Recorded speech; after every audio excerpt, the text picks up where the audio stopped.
classical, jazz, and I won't necessarily say hip hop. I'll just say break music. You know, all of us are providing our different. I know it's a, yeah. This is Anthony Tidd, and this is James Poyser. Yes. That's confusing. Yeah. So the whole goal of the evening, because I know a lot of people are asking, like, well, you know, what kind of show is it? What are you guys putting on? We were told to give our interpretation of, I guess, the moody impressionist period of classical music, which, you know, could kind of be the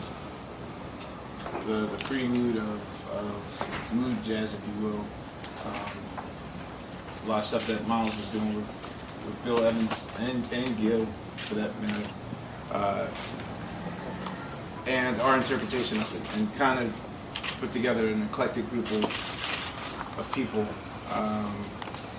to fuse their worlds and sort of mold it into one. So we kind of have the virtuosos of the jazz world, of the indie rock world,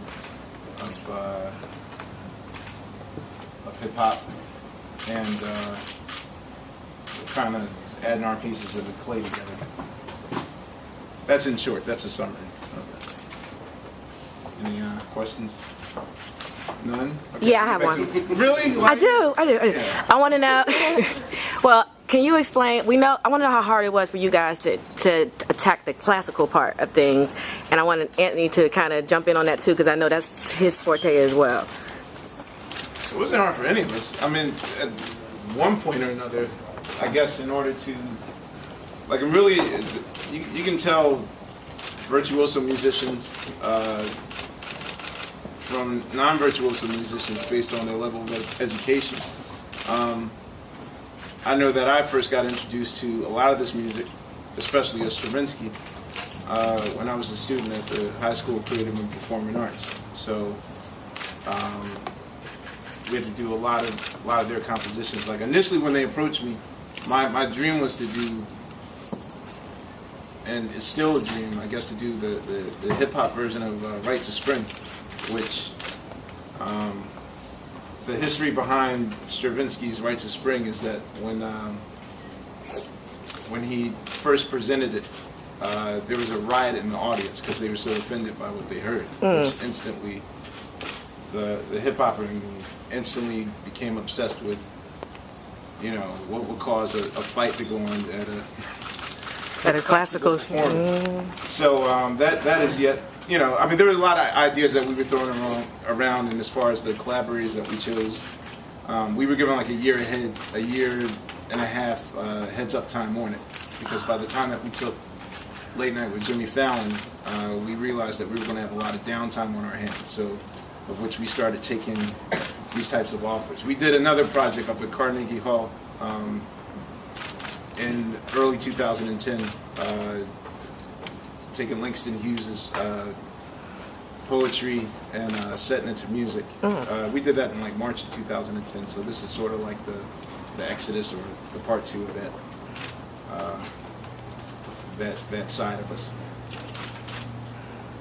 Yes. How did you get hooked up with Karen Ann, or were you two paired together?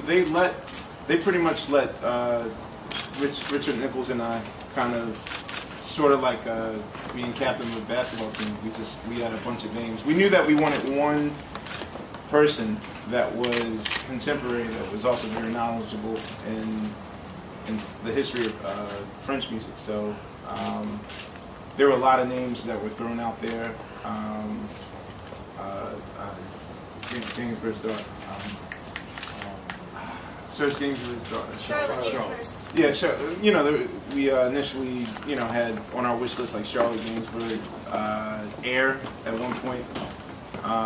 They were committed to do it, but because of their touring schedule, like, we got this project in mid-2010, so it's kind of hard to get commitment for something that wasn't going to happen, you know, until over a year and some change from now. So that was probably the only obstacle, getting like real hard commitments from people that had no idea what they were going to be doing 2 years from now. So, you know, we've made a wish list of the best of the jazz worlds and the best of the eclectic worlds, and it started from there. And what is she actually doing? Are these largely instrumental pieces? No. Actually, Karen and the ladies of the Dirty Projectors are working out their vocal parts in another room. So we have Haley and Amber of the Dirty Projectors as well, along with Karen, doing a lot of vocal arrangement stuff. Yes? Now you guys are recreating music that's about like 100 years old, like with modern day technology. What were the boundaries you guys put on it to make it not be just too much? I'll say probably the only boundaries that we joked about was the fact that, I mean, between Dee Dee Jackson, Derek Hodges, myself, and Dave, especially David Murray, you know, probably those three guys are the craziest jazz soloists ever. One of the dangers we realized that if we let everyone have a piece of the pie each song, then this would have been a 4-hour production. So I kind of wanted to sort of ADD it. And, you know, we had a lot of arrangers, so between Larry Gold, Dan. Oh, you coming? Yeah. All the geniuses are shot. Let's give a hand to the arranger. Daniel did far more than I did. Yeah. I'm so Larry. between Anthony, Tid, Daniel, yeah, I can't pronounce. And Larry Gold, and David Murray's inside there still rehearsing. Everyone took a piece of music and sort of interpolated, and there were really no limitations. You know, if it stuck to the wall, we kept it. It seems like you have no limitations on time. How do you get all this done? I'm amazed. Well, you know, we had a year in St. James to prepare for it, so. But in addition, I mean, you have Jimmy Fallon, DJ. How do you stay that creative? You know, I just think that this is sort of like a second win. Like usually, especially for people in my field of hip hop, we're given such a short time limit. You know, like a successful hip hop career is considered like maybe a 6-7 year stretch, but you know, we're going into our second decade. I don't know. Like, I think the priorities of my life are whatever the, you know, is called for musically. Now, other stuff, failure of that. I have a question.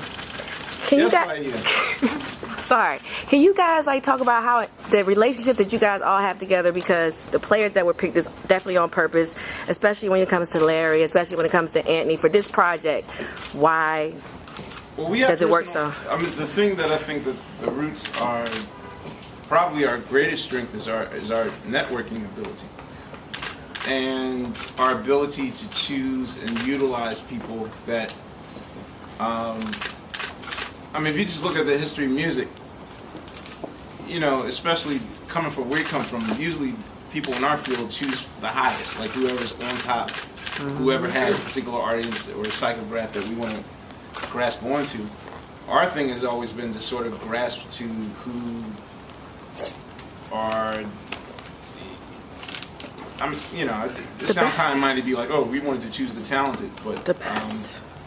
because of our networking ability and our work ethic and us jam, like we've known Anthony. Anthony was the first musician that we met when we kind of excommunicated to London. Matter of fact, I think this is like what, April 16th? Is the date of 16th? Yeah, it's close to. Yeah, I was about to say. I know that in '94 I think April 16th or the 17th of '94 is when we stole our budget money and ran away without the label knowing to Europe. Like, we just bought a flat in London. And we were afraid the label was going to drop us, so we just stole the rest of our budget money and got an agent and just made whatever musician friends that we could make. And one of the very first musicians that we met when we moved to London was Anthony. I mean, he basically took us to all the places of which we saw the jam sessions that you now know the roots for. If it weren't for going to those clubs, what was it, Barumba and like all those clubs, we had no idea that musicians still had jam sessions. I mean, coming from, you know, where music was in 1992, 93, like, you know, Tariq and I had to get discovered by playing on the streets. So there wasn't like a collective. So it took running away to London and networking to meet the cream of the crop. And just all these musicians that were well versed in jazz music, and hip hop's flirtation with jazz sort of played a big attraction to it. So